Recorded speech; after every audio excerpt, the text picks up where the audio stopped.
早晨。早晨。好，咁咧上個禮拜會長咧提我咧，一定要同大家溫習下 Five Elements 喎。大家知唔知係咩嚟㗎？唔知咁就啱啦，咁就由我嚟講啦。咁係啦，今個禮拜咧，我要同大家分享下關於 BNI training 嘅秘密喎。我想問下在座各位中唔中意學嘢㗎？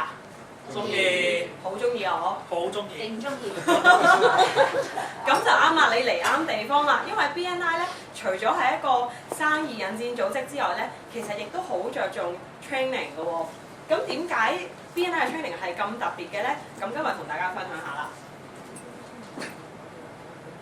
好 ，BNI 嘅 training 最特別嘅地方就係、其實呢句嘢咧係嚟自一個 BNI 嘅 director 嘅。I came to learn what I already know。其實各位老闆可以咁成功咧，你哋已經知道生意係點樣做嘅咯喎。咁但係好多時咧，我哋喺度做生意嘅時候咧，我哋都忘記咗一啲我哋識嘅嘢。咁透過 training 嘅時候咧，其實就幫你溫故知新啦，令到一啲BNI 嘅平台咧，就係幫助你去明白翻其實你做生意嘅過程裏邊，你用咗啲咩技巧，其實一啲好簡單嘅嘢，佢將佢系統化咗，令到你做生意更加有效。另外上 training 嘅時候咧，除咗可以見到我哋自己 member 之外，仲可以見到咩人㗎？見到隔離 chapter 嘅 member 係咪？咁見到隔離 chapter 嘅 member 嘅時候，係咪可以提升你嘅 visibility 啊？令到你嘅曝光率增加喎。咁聽講阿 JJ 咧喺 training 嘅時候有啲奇遇喎，係咪啊？係冇錯。你係啊！你 training 嘅時候發生咗啲咩事啊？好，各位早晨啦！咁由於我係要過咗 data，咁所以 training 同我都有密切相關嘅關係。咁話說有一次咧，就去BNI office 做 training 啦。咁咁啱有個第二個 chapter 叫 Blossom 嘅 chapter 咧，一個 member 周嚟問我你嘅分會係咪有個專整乳豬？哦，係啊，你又知嘅。咁原來咧佢接收過咧，其實一張類似乳豬嘅卡片啦。咁原來寫咗我哋其中一個 member Leo 咧個大名同埋手提電話，咁佢當時都好著意地問我可唔可以認識下呢位 buddies 啊？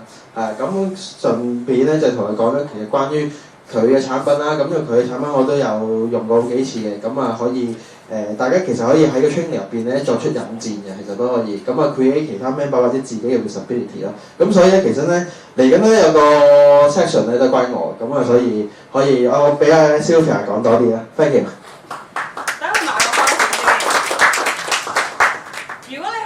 如果你嘅生意好特別，好似乳豬王子咁，佢係我哋係 BNI 裏邊嘅1300%。咁而你當時又去咗 training 嘅時候，其實係咪即刻可以交換卡片，可以有一個合作機會係同其他隔離 chapter 係嘛？係。冇錯。咁最好㗎啦。Yes。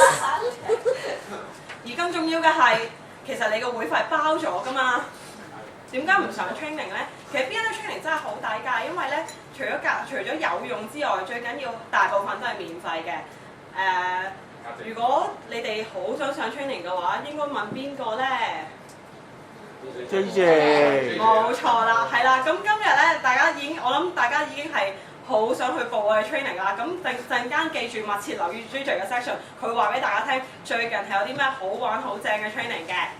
好，拜拜。